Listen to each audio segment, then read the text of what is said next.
Deus ama mesmo é aquele que comete injustiça. Deus fica por aí, bebendo nas esquinas, traindo as suas esposas. Se todo mundo coloca de pé dentro de vocês, eu digo: Senhor, um ativista se levantou para dizer: o aborto não tem problema, e aí nós toleramos o aborto. Deus estava no mesmo lugar quando nós se afastamos. Por que isso acontece? É a acusação que Deus. Se Deus existe, porque Ele está com os olhos fechados. Quando acabar esse estudo, mais ou menos 15 pessoas serão vítimas de abusos. Enquanto você está sentado Capítulo de número 1, está aí o motivo de eu precisar do texto no telão. Capítulo de número 1, versículo 2. Olha só, se você tiver com sua Bíblia, me acompanha. Olha só, Deus está falando ao povo: eu sempre vos amei, diz o Senhor. Mas vocês perguntam: de que maneira nos amastes? Ou seja, Deus fala para o povo faz uma réplica, e Deus mais uma vez responde fazendo a tréplica. Não era Esaú, irmão de Jacó? Declara o Senhor. Agora olha o verso número 6, capítulo 1, versículo de número 6.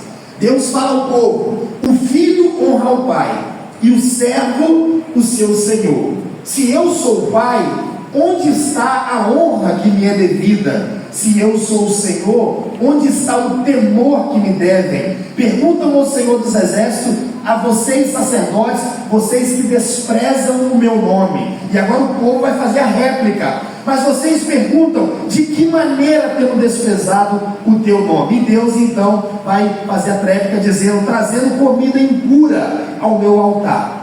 E mesmo assim ainda perguntam: de que maneira desonramos? Agora vamos ao verso número 12, capítulo 1, verso 12. Mas vocês o profanam ao dizerem que a mesa do Senhor é imunda e que a sua comida é desprezível. E ainda dizem: que canseira, e riem-se dela com desprezo, diz o Senhor dos Exércitos. Quando vocês trazem animais roubados, aleijados e doentes e oferecem em sacrifício, deveria eu aceitá-lo de suas mãos? Pergunta o Senhor. Então, o livro de Malaquias, ele é uma sequência de audiências. É Deus falando, o povo faz a réplica e Deus responde o seu povo. Vamos tratar disso lá no capítulo de número 4, mais à frente. Hoje, nós temos alguns pontos aqui para tratar, e o tema desse estudo de hoje é os acusadores de Deus. O povo e os sacerdotes estão acusando Deus de 3 coisas. A primeira coisa que eles acusam Deus é de imparcialidade. Eles dizem aqui no versículo de número 17 que Deus, ele não olha para o mal que as pessoas fazem na terra, e quando Deus olha para o bem, Deus é como se ele não enxergasse. Então eles julgam e acusam Deus de imparcialidade. Em segundo lugar, nós vamos ver que no capítulo 3, Deus se levanta e faz a sua defesa. E depois, logo no finalzinho do capítulo de número 3, que é o verso número 5, Deus, ele julga os impenitentes e restaura o seu povo. Vamos aqui, antes de entrar no verso 17, vamos falar um pouquinho de quem eram essas pessoas que estavam julgando a Deus. Nós falamos aqui no capítulo de número 1 e capítulo de número 2, que o povo que Deus estava falando através de Malaquias era o povo do Senhor. Não era uma nação estranha, não eram estrangeiros, era o povo de Israel, que o Senhor havia resgatado do Egito, que tinha uma longa história. Então, o primeiro ponto aqui: quem eram os acusadores que estavam acusando Deus de ser injusto? Eram pessoas ingratas. Porque quem o Senhor estava ouvindo essas acusações era o povo de Israel, o povo amado e o povo protegido de Deus. Então Deus tem que ouvir o seu próprio povo dizer: o Senhor é imoral, o Senhor é injusto. Esse Deus que está no céu, na verdade ele não olha para nada disso aqui. O ímpio prospera e o ímpio está certo, e o homem que anda justo, esse aí, ele está fazendo as coisas tudo em vão. Deus tem que ouvir o seu próprio povo dizer estas palavras. Agora, o segundo ponto aqui, olha o que diz aí o versículo número 17. Vamos trabalhar ele, mas olha só: vocês têm cansado o Senhor com suas palavras. A Bíblia diz: vocês têm cansado o Senhor com suas palavras. O povo estava enfadando a Deus com as suas palavras, mas eles não tinham noção do que eles estavam fazendo. Então, o primeiro ponto que nós vamos trabalhar aqui, primeiro, quem está acusando Deus são pessoas ingratas, porque são pessoas que Deus salvou, libertou, que Deus protegia. O segundo ponto, são pessoas insensíveis. Eles estavam enojando ao Senhor. Vocês lembram do capítulo de número 2, quando Deus estava dizendo assim, eu não estou recebendo o culto de vocês. Geralmente na igreja nós ficamos na hora, né? Quando o pregador ele é uma palavra chata, aí você fica olhando na hora e diz, meu Deus, não acaba essa palavra não. Deus no capítulo de número 1, capítulo de número 2, ele está dizendo, esse culto que vocês estão prestando a mim, e eu não aguento mais, acaba isso por favor, que eu estou aguentando ouvir os cânticos de vocês, a palavra de vocês. Eles estavam enfadando a Deus e eles não tinham noção do que eles estavam fazendo, ou seja, eles estavam insensíveis, a sua mente estava cauterizada e eles não tinham noção disso. Tá, irmão, senta aqui, ouve um pouquinho esse retorno para você me ajudar, fazendo um favor.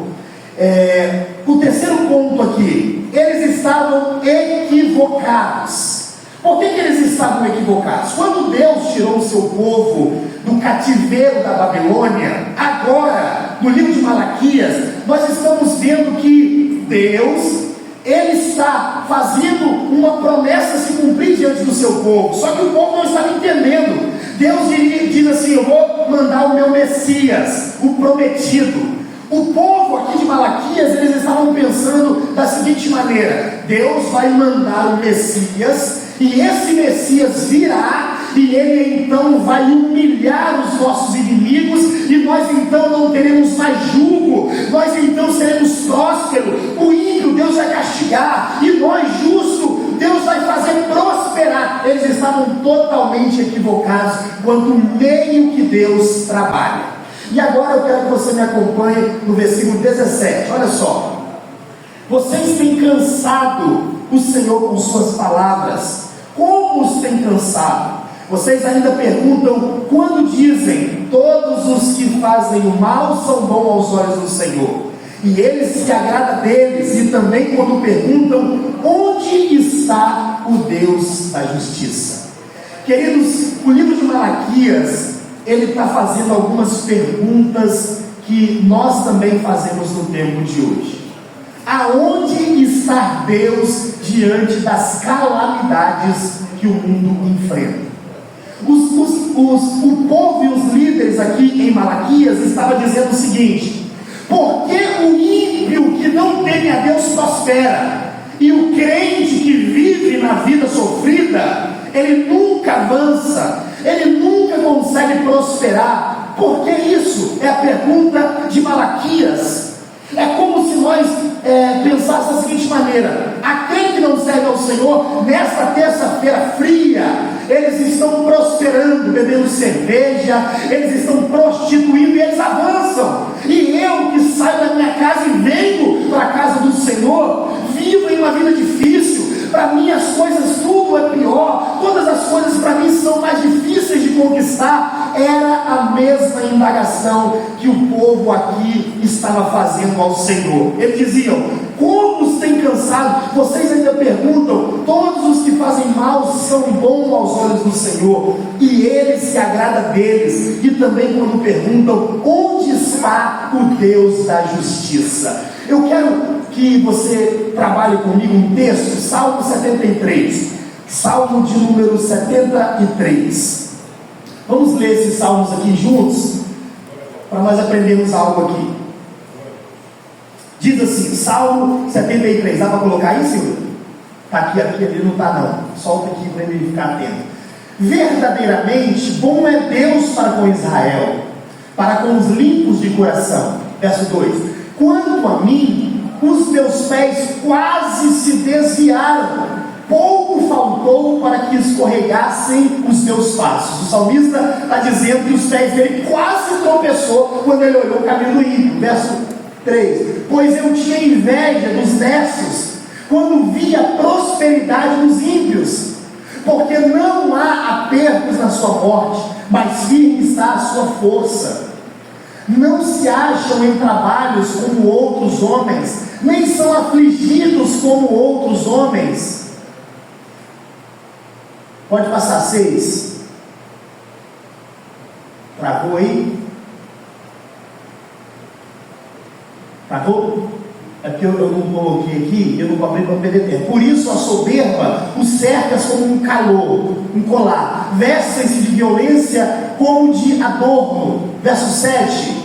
Os olhos deles estão inchados de gordura, os ímpios, eles sempre prosperam, eles têm mais do que o coração podia desejar. Verso 8, são corrompidos e tratam maliciosamente de opressão, falam arrogantemente, põem as suas bocas contra os céus e as suas línguas andam pela terra.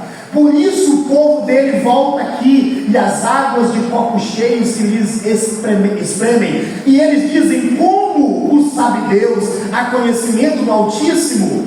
Eis que estes são ímpios e prosperam no mundo, aumentam em riquezas. Na verdade, que em vão tenho purificado o meu coração e lavei as minhas mãos na inocência, pois todo dia tenho sido afligido e castigado cada manhã. E se eu dissesse: falai assim, eis que ofenderia a geração de teus filhos. Quando pensava em entender isto, foi para mim muito doloroso. Verso 17, até que entrei no santuário de Deus, então entendi eu o fim deles. O salmista estava olhando para a prosperidade do ímpio, e ele disse: é inútil servir ao Senhor, é inútil orar, é inútil jejuar, é inútil ser fiel à minha esposa, é inútil ser fiel a Deus, porque na verdade, quem é bom mesmo é o ímpio que está longe do caminho do Senhor. Agora olha o que diz Abacuque 1, versículo número 2. Ele, o profeta, disse: até quando, Senhor, clamarei eu, e tu não me escutarás? Gritarei violência, e não me salvará. Sanfonias também disse, no capítulo 1, verso número 12: o Senhor não faz bem, nem faz mal. E agora, o profeta Malaquias está dizendo, através do reclame deste povo: onde está o Deus da justiça? Esta pergunta também é para os nossos dias de hoje. Aonde está Deus diante da calamidade do mundo que nós estamos vendo? Eu não sei se você sabe, mas o Covid-19 matou pouco mais de 700 mil pessoas. Você sabia disso? Quase 1 milhão de pessoas morreram com essa doença. E talvez alguém pergunte: aonde estava Deus? Aquela barragem de Brumadinho, quando ela desabou, foram 272 pessoas, animais, crianças, idosos, morreram, um desastre natural. E talvez alguém pergunta: se Deus existe, então por que isso acontece? Nós muitas vezes nos questionamos sobre isso. Hoje eu fiz uma pesquisa, e no Brasil, só no Brasil, a cada 1 hora, 9 pessoas são abusadas sexualmente. Isso então quer dizer que quando acabar esse estudo, mais ou menos 15 pessoas serão vítimas de abusos. Enquanto você está sentado, me ouvindo a palavra do Senhor, 15 pessoas serão abusadas sexualmente. E a grande pergunta: onde está Deus? Se Deus existe, por que Ele está com os olhos fechados para essa calamidade? Por que Deus não olha essa tragédia e não acaba com isso de uma vez? Por que tanta injustiça? Porque enquanto um rico abre uma garrafa de vinho de 20 mil reais, existem pessoas passando fome e não tem uma migalha para comer. Se Deus existe e Ele é justo, por que isso acontece?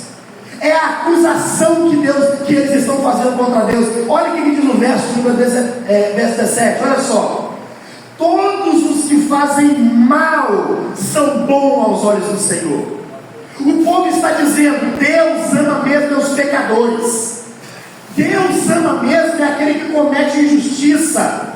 Deus não está está nem aí para o seu povo. Deus não olha o seu povo. Deus, Ele olha para aquele que pratica o mal, é aquele que tem um coração mau, é aquele que não vai para a igreja, é aquele que não lê a Bíblia. É esses que Deus ama. Está aqui, versículo 17. Eles disseram: todos os que fazem mal são bons aos olhos do Senhor. E Ele disse mais: é desses que Deus se agrada. Deus se agrada sim desses que ficam por aí bebendo nas esquinas, traindo as suas esposas, sendo infiéis nos contratos, passando nota fria, roubando as pessoas. É desse que Deus se agrada. E eles fazem uma pergunta. Olha aí o que diz a pergunta do versículo de número 17. Olha só: onde está o Deus do juízo? Aonde está o Deus do juízo? Aonde está o Deus que deveria julgar essas coisas? Um homem chamado Billy Graham, 11 de setembro de 2001, aquele ataque terrorista que aconteceu nos Estados Unidos, 4 aviões foram roubados. Um deles foi interceptado pelos tripulantes, o outro foi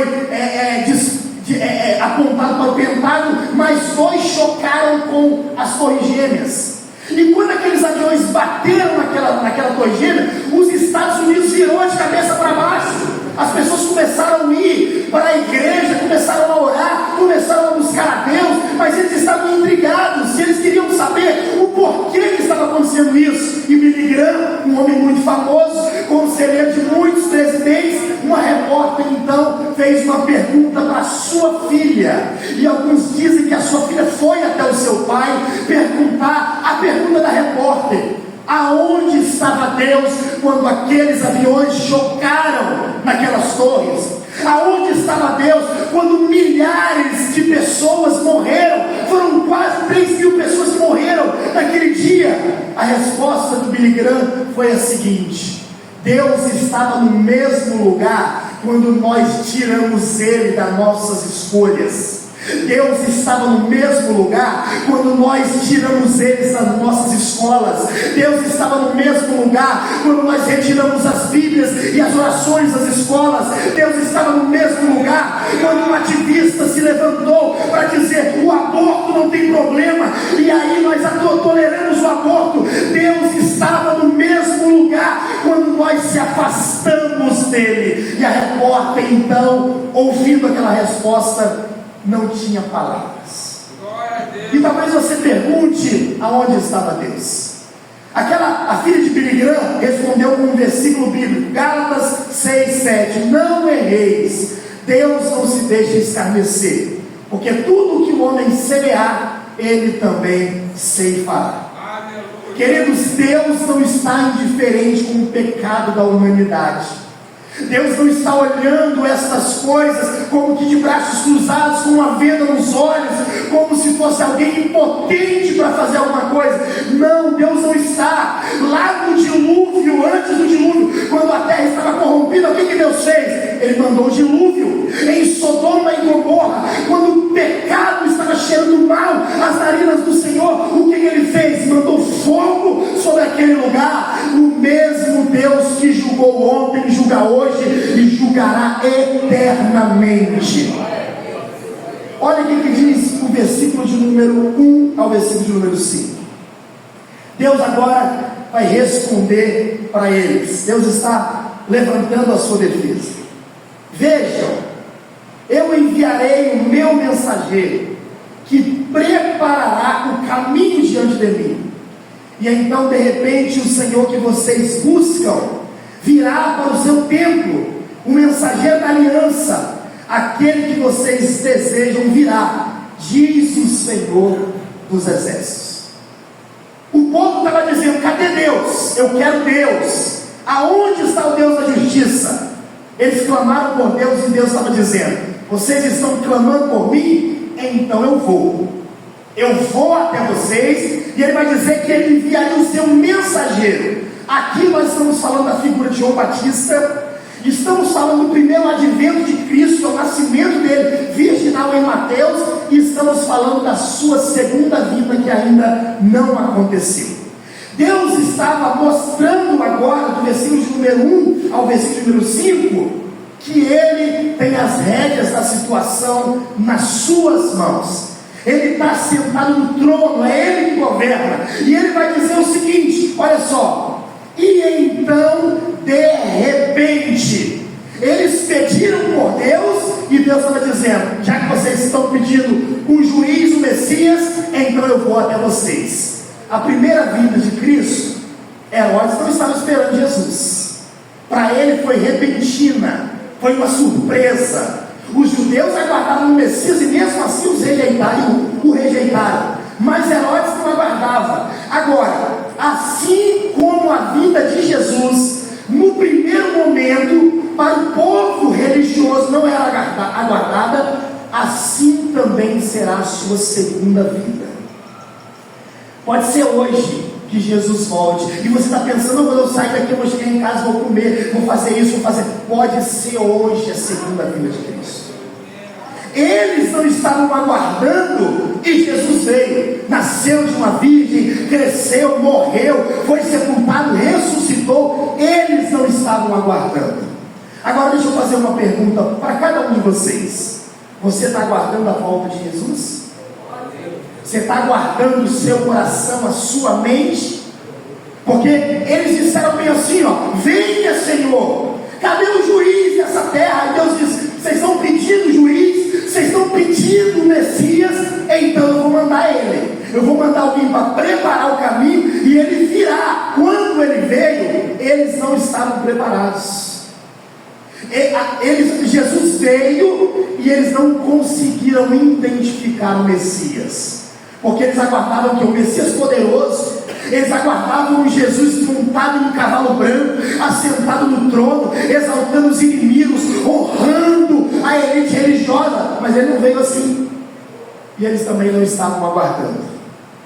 A grande questão, para nós avançarmos aqui: será que nós temos aguardado a vinda de Jesus?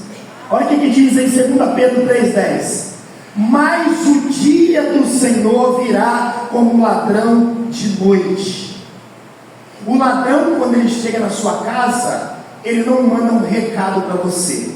Quando você menos espera, você ouve um barulho, corre na laje, ele está lá. O ladrão, ele não avisa.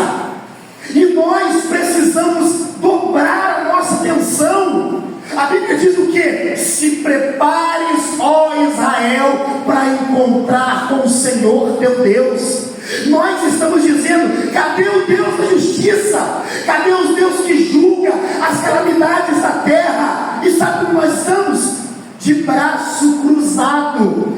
Nós estamos inertes, nós estamos frios, sonolentos, cauterizados, com a mente fechada. A Bíblia diz: um pouquinho de tempo, e o que há de vir, virá e não tardará. Jesus está às portas, você está clamando por Ele, e Ele está vindo, e Ele virá como um ladrão de noite. Nós olhamos para a igreja, a postura da igreja não demonstra que ela está esperando Jesus coisa nenhuma. Não demonstra. Olhe para nós, os líderes religiosos. Olhe para as irmãs, para os conjuntos de jovens. Olhe para os obreiros. Olhe para os instrumentistas da casa do Senhor. E você vai ver que há sonolência. Você vai ver que há um comichão nos ouvidos deles. Eles não estão preparados para a vida do Messias. Mas quando eles olham no jornal e vê uma calamidade, o que eles falam? Aonde está o Deus da justiça? Aonde está o Deus que tanto disse que julgaria todas as coisas? Presta atenção, por favor. O dia do Senhor virá como um ladrão. Mateus 24:37. E como foi nos dias de Noé, assim será também a vida do Filho do Homem. Porque assim como nos dias anteriores ao dilúvio, comiam, bebiam, casados e davam em casamento, até o dia em que Noé entrou na arca. Queremos casar, queremos fazer casamento, queremos fazer festa, e Jesus disse: vai ser como nos dias de Noé. Você vai estar envolvido em tanta coisa na sua vida que você nem vai perceber. Você vai receber uma promoção no seu serviço, você vai estar vivendo o seu melhor momento no seu casamento, você vai ter comprado uma casa, vai ter realizado o seu sonho. Neste exato momento de torpor espiritual que você estará, é aí que virá a vinda do Messias. Por isso, meu querido, prepara a tua vida para encontrar com Jesus. Não saia daqui hoje com os seus ouvidos tampados, com o seu coração endurecido. Jesus está voltando, Ele virá para arrebatar a sua igreja a qualquer momento. Agora eu quero que você me ouça isso aqui. A vida de Jesus será trevas para aqueles que não estiverem preparados. Ah, pastor, eu queria tanto que Jesus não acerta a tua vida não para você ver. Não endireita esse teu casamento, essa tua postura não para você ver. O povo disse assim: aonde está o Deus? Na verdade, ele olha para os bons e reprova, ele olha para os maus e aprova. Cadê o Deus da justiça? Olha o que Deus vai dizer. Versículo de número 1: vejam, eu enviarei o meu mensageiro diante de mim, e de repente o Senhor que vocês buscam virá para o seu templo. O mensageiro da aliança, aquele que vocês desejam, virá, diz o Senhor dos Exércitos. Ele vai dizer o seguinte no verso 2: mas quem suportará o dia da sua vinda? Quem ficará de pé quando ele aparecer? Porque ele será como o fogo do ourives e como o sabão do lavandeiro. Presta atenção aqui para a gente caminhar nos últimos versículos. A primeira vinda de Jesus foi cumprida em Mateus. A virgem concebeu e deu à luz a um filho. Quem suportaria o dia da vinda dele? Agora ele está dizendo mais uma vez: quem vai suportar o dia da segunda vinda de Cristo? Porque nós estamos dizendo assim: aonde está o Senhor? Cadê o Deus que deveria fazer justiça? Mas quando ele vier, segundo o texto, ele será, olha só o que diz o verso número 2: ele será como o fogo do ourives, ou como o sabão dos lavandeiros. Será que você vai estar preparado para isso? Porque esse texto quer dizer duas coisas. Primeiro, ele vem para restaurar o seu povo. Quando ele vier,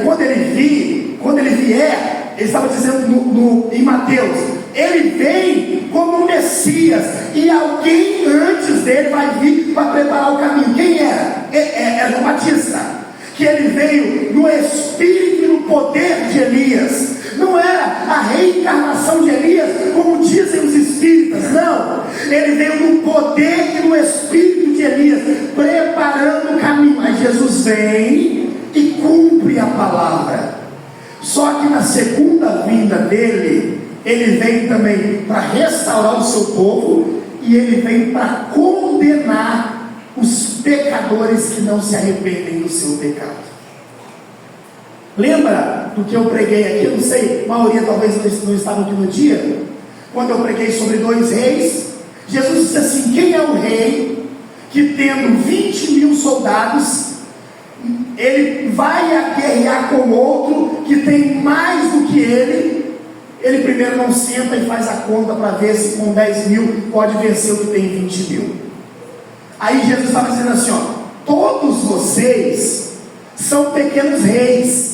É como se você tivesse 10.000 soldados à sua disposição, e você faz a vida do jeito que você quiser, você governa a sua vida do jeito que você quiser. Só que vai existir um dia em que você entrará em uma luta com outro rei. Quem é esse rei? Cristo. E na simbologia da parábola ou da história, esse outro rei, que é Jesus, ele tem 20.000 soldados. E quem é a pessoa em sã consciência que, tendo 10.000 soldados, vai combater um que tem 20.000? Ele sabe que ele não pode, o que ele faz? Ele se ajoelha e diz: bandeira branca. Eu não posso com esse rei. Eu quero que você entenda uma coisa. Hoje o Senhor está dizendo assim, ó, venha, eu perdoo você do seu pecado. Mas quando Ele vier na sua segunda vinda, Ele vem para arrebatar a sua igreja. Ele não vai vir mais como um cordeiro de Deus. Ele não vai vir mais com mãos ensanguentadas, com o rosto desfigurado. Apocalipse diz que o Filho do Homem vem vestido até os pés, com veste comprida, e no seu peito ele vai estar cingido de ouro, a sua cabeça e cabelos é brancos como a lã, e os seus olhos como chama de fogo, os seus pés como um latão reluzente, e a sua voz é como voz de muitas águas. Ele virá com uma espada aguda da sua boca, e ele vai julgar toda a humanidade. Você está preparado para esse dia? Você que tanto clama a Deus, você que tanto pragueja a Deus, por que Deus? Por que matou a criança envenenada? Por que esse absurdo, essa atrocidade? Por que? Você está preparado para a vinda dele? Porque é isso que o texto ele está nos dizendo. Versículo de número 2 ao 4, observe aí por gentileza. Mas quem suportará o dia da sua vinda? Quem ficará de pé quando ele aparecer? Porque ele será como o fogo do ourives e como o sabão do lavandeiro. Ele se assentará como um refinador e purificador de prata, purificará os levitas e os refinará como ouro e prata. Assim trarão ao Senhor ofertas com justiça. Então as ofertas de Judá e de Jerusalém serão agradáveis ao Senhor, como nos dias passados, como nos tempos antigos. Eu quero que você tome atenção aqui. Deixa eu gastar esses 20 minutinhos nesses dois versículos aqui. Quando nós estamos falando de fogo e quando nós estamos falando de sabão, que é o que ele está falando aqui, nós não estamos falando de algo para destruir. Aqui Deus está restaurando o seu povo. Sabe o que mais chama a atenção no livro de Malaquias? É que o povo enfada Deus, o povo traz o pior para Deus, o povo bota Deus no banco dos réus e diz: o Senhor é imoral, é mau. Sabe o que Deus faz? Ele quer restaurar o povo. Deus ele não quer matar o povo, Deus quer restaurar o povo. Para que serve o ouro no fogo? Para quê? Purificar. Para que serve o sabão na minha camisa? É para limpar a mancha. E Deus estava dizendo assim, ó: quando eu vier, eu vou começar aqui, ó, em cima do altar, e eu vou colocar o ouro, que é os líderes que Deus chamou. Eu quero eles puros, e eu vou aquecer esse fogo. Eu quero eles limpos, eu quero refinar eles. Eu quero pegar essas manchas sujas e eu quero esfregar ela. Eu quero deixar ele bem limpo, para estar apresentável diante de mim. Sabe o que Deus está fazendo aqui? Ele quer restaurar o povo. Deus quer restaurar. Qual que era o pensamento do povo aqui de Malaquias, do profeta Malaquias? Deus, ele deveria mesmo exaltar a gente, ele não deveria humilhar a gente. Deus deveria nos colocar acima das outras nações. E sabe o que estava acontecendo? Depois do cativeiro babilônico, o povo veio e estava sendo massacrado por uma outra nação. Impostos pesadíssimos, e o povo então, isso afetou diretamente no culto. Impostos pesados, a outra nação massacrando. O povo então perdeu a alegria de ir para a casa de Deus. E sabe por que eles perderam a alegria? Porque eles não aguentaram a pressão de Deus. Sabe o que eles queriam? O melhor da terra. Eles queriam o bem bom. Eles não queriam sofrer. E eles não estavam entendendo o que Deus estava falando. O que Deus estava querendo dizer para eles é: eu estou apertando vocês, porque vocês não são como o mundo. Na terra vocês são humilhados, mas no céu vocês são recebidos com honra e com glória, com um corpo transformado. E o que nós queremos hoje? Vamos falar a verdade. O que nós queremos hoje? Ninguém quer sofrer. Ah, meu filho, você está desempregado, vem para a igreja, que você vai ganhar. Meu filho, vem que você vai ficar rico. Você está solteiro, então vem para o grupo de jovens, você vai casar. Não é isso que Deus tem para a nossa vida. Aqui, meu irmão, você vai sofrer. Aqui você vai passar apertado. Aqui o caminho é estreito, ele não é largo não. A porta é estreita, mas é Deus moldando o seu povo. É Deus moldando o seu povo para que ele possa entrar no reino dos céus. É isso que você tem que entender. Eu vou servir a Deus. Por que você vai servir a Deus? Porque servir a Deus é só coisa boa. Aonde você viu isso na Bíblia? Se você olhar, eu não vou falar de mim não, e nem de história, vou falar da Bíblia. Paulo diz: não são muitos os entendidos e os nobres que são chamados. Está lá escrito, 1 Coríntios, capítulo de número 1, versículo de número 25 até o 30. Está escrito lá. Você quer a melhor posição na terra? Você quer comer o melhor? É pecado não. Mas você quer tudo isso. Se Deus não te dá, você julga Ele. Você coloca Ele no banco dos réus e quer ter um martelo na mão e bater e dizer que Deus não é bom, que Deus deveria fazer isso, fazer aquilo para você. Mas estamos totalmente equivocados.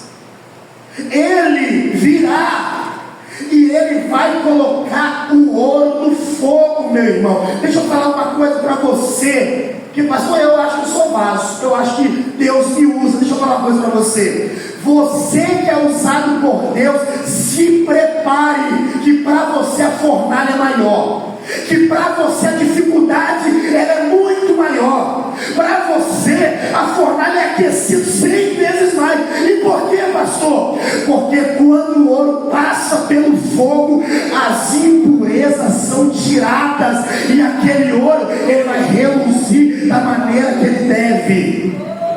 Pastor, Deus me usa, então cuidado, se prepare, porque Deus vai aumentar essa fornalha e você vai entender realmente o que é servir ao Senhor. Por que Deus estava fazendo isso? Por que Deus estava dizendo ouro na fornalha, sabão dos lavandeiros? Olha só o que diz o verso número 4, estamos acabando já, me presta sua atenção. Então as ofertas de Judá e de Jerusalém serão agradáveis ao Senhor, como nos dias passados, como nos tempos antigos. O Senhor disse: eu vou mandar um mensageiro, alguém para preparar o caminho.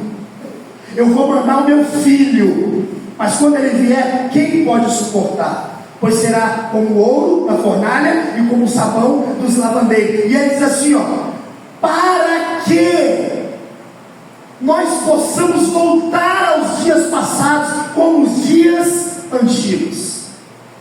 Meu irmão, hoje não é só a nossa igreja, mas todas as igrejas de modo geral precisam voltar ao passado se quiserem continuar vivas e de pé.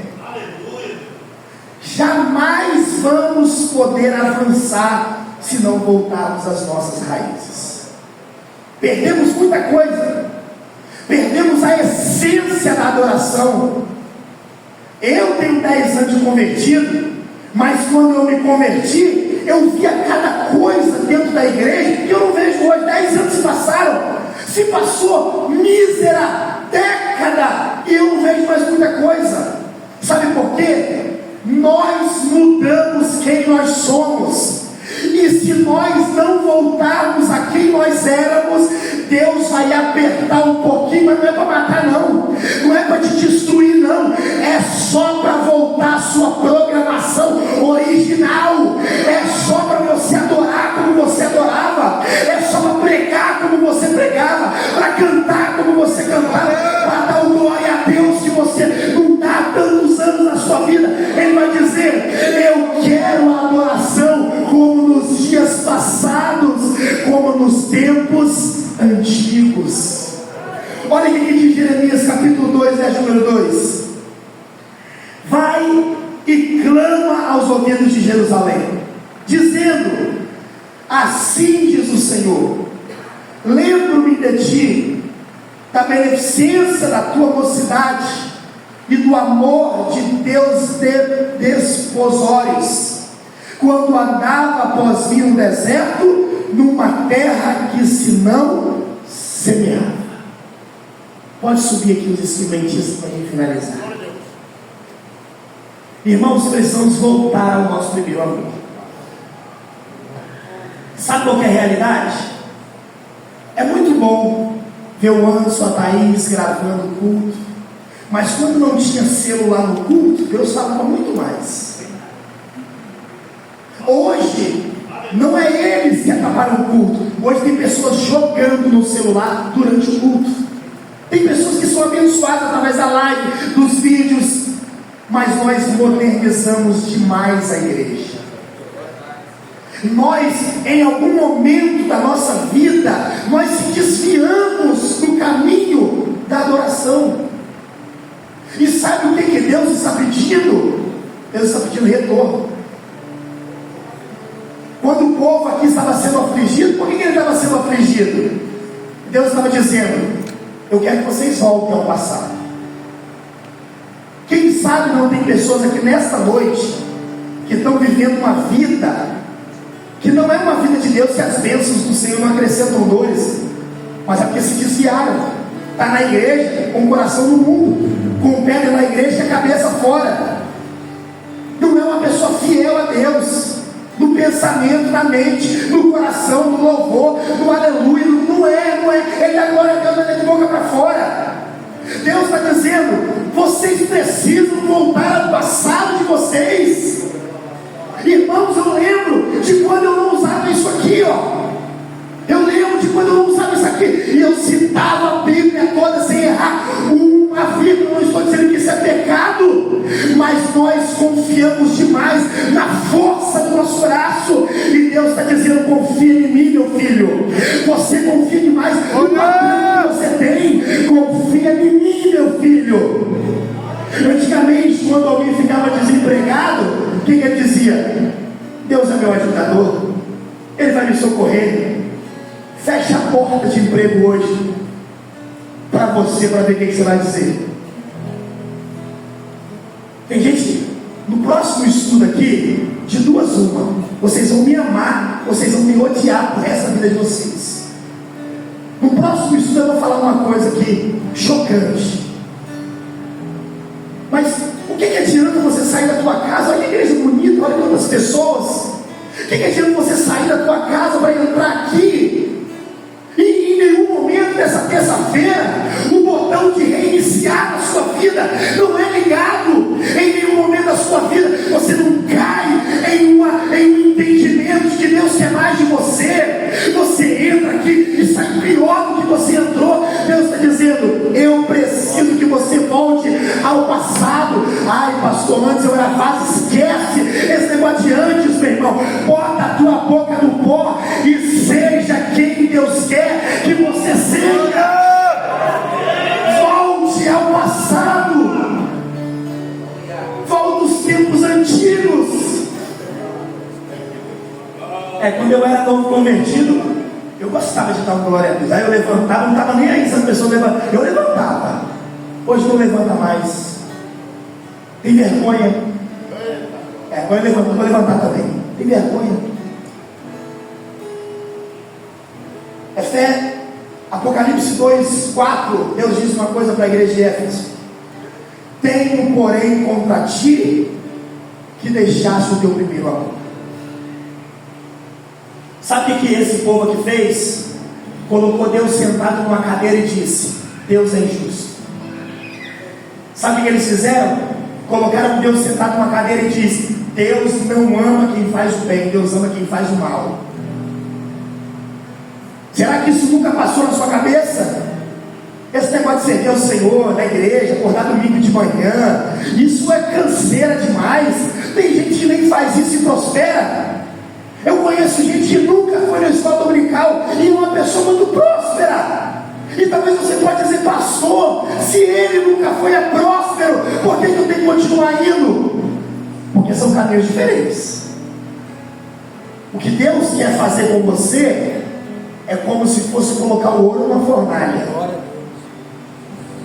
Tem um teólogo que diz assim, ministros que são eminentemente usados por Deus serão eminentemente afligidos por Deus. Você acha que eu não sei que eu preciso assumir a postura que Deus requer para mim? Agora você precisa entender isso. O que você passa hoje, o que você sofre hoje, essa é a sua cruz. É para isso que Deus te chamou. Se você ficar desempregado, você não tem que praguejar Deus. Se alguém que você ama morre, você não tem que praguejar Deus, porque Deus ele continua sentado no trono e continua governando todas as coisas. Você precisa entender que o curso dessa terra está nas mãos do Senhor. Pastor, e quem comete injustiça? Vamos finalizar agora, verso 5. Eu virei a vocês trazendo juízo, sem demora testemunharei contra os feiticeiros, contra os adúlteros, contra os que juram falsamente e contra aqueles que exploram os trabalhadores em seus salários, que oprimem os órfãos e as viúvas e privam os estrangeiros dos seus direitos e não têm respeito por mim, diz o Senhor dos Exércitos. Você está achando que os olhos de Deus estão tampados diante do mal dessa terra? Você está completamente enganado.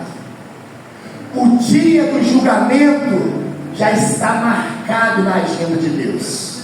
O juiz já tem a sua cadeira e o seu martelo na mão, e ele vai julgar. E agora aqui no versículo número 5, vai apertar um pouquinho aqui. O versículo número 5 não é para ímpio.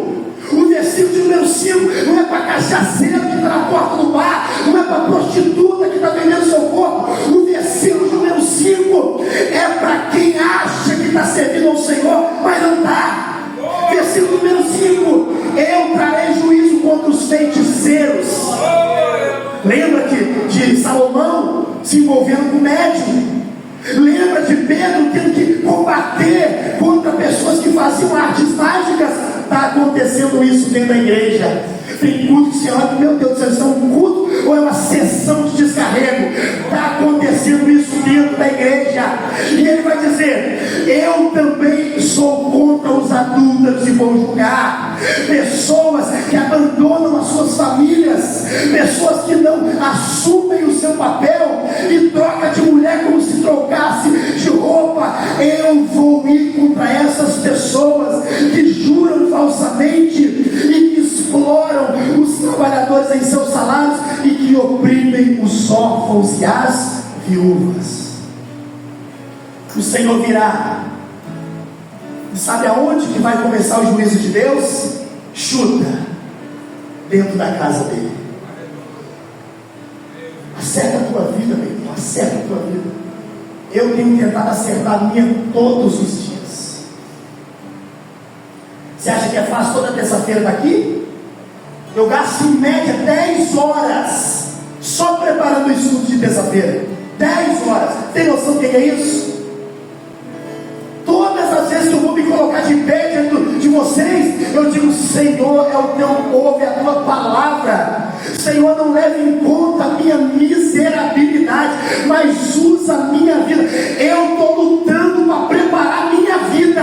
Olha para a tua vida e acerta ela, meu filho. Pastor, eu não consigo orar. Então ore e se derrame na presença do Senhor. Fala: Deus, eu preciso ter força para orar. Pastor, eu não consigo jejuar. Diz: Deus, me dê força para jejuar. Acerta a tua vida. Jesus está voltando, e Ele vai voltar no momento que você não está esperando. Cleiton, vem cá, meu amigo, pega o microfone aqui para você cantar. É você mesmo, vem. Amém, igreja? É um prazer estar aqui com os irmãos. Pastor Hermano é um grande amigo de algum tempo já. Louva a Deus pela vida dele, louva a Deus pela vida dos irmãos. Muito em breve vai sair uma notícia. Glória! Fica de pé pra gente ir embora. Que o povo desaparecer. Era um povo muito humilde que aqui tanto sofreu. Esse povo era o povo de Deus. Amém, Jesus. Vamos adorar. Onde está aquele povo lá no reino? Onde está que não se vê nenhum irmão? Alguém com voz de lamento vai dizer nesse momento: aquele povo foi embora. Onde está a juventude dessa igreja? E as irmãs do círculo de oração? Vamos adorar, vamos adorar. E as crianças que cantavam, nascendo e foi morada em Sião. Aonde está? Onde está aquele povo lá no reino? Onde está que não se vê nenhum irmão? Alguém com voz de lamento vai dizer nesse momento: aquele povo foi embora pra Sião. Depois desse grande acontecimento, muitos crentes desviados vão voltar, procurando os irmãos para a reconciliação, mas infelizmente não vão encontrar. Toda a igreja no coral bem bonito. Onde está aquele povo lá dentro? Onde está que não se vê nenhum irmão?